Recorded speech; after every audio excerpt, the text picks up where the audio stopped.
Mary Homes Subdivision Benefits and Strategic Advantages. Lifestyle at community benefits. Isa, affordable housing and value for money, compared to Metro Manila and even other parts of Cavite. Dalawa, security. Guarded entrances and perimeter fences with roving patrol guards offer a sense of safety and peace of mind. Police station before the entrance gate. Tatlo, accessibility. Walking distance to Pier Gold Molino, with markets inside, grocery store, bakery, drugstore, Angel Burger, eatery, hardware store. Walking distance to Shakey's Restaurant, gas station beside Shakey's Restaurant. Hospital, Metro South Medical Center, SM Molino Mall, more or less 1 kilometro away. Vista Mall, more or less 1 kilometro away. District Mall Molino, more or less 1 kilometro away. Apat, amenities, community parks, covered court, playground at chapels.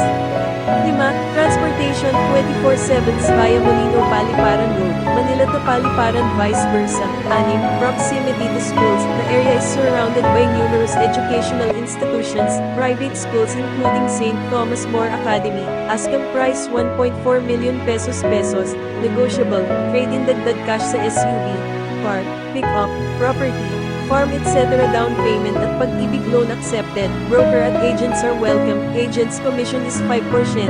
For inquiry, call, text, Smart 0908-970-1228, Globe 0906-298-8512.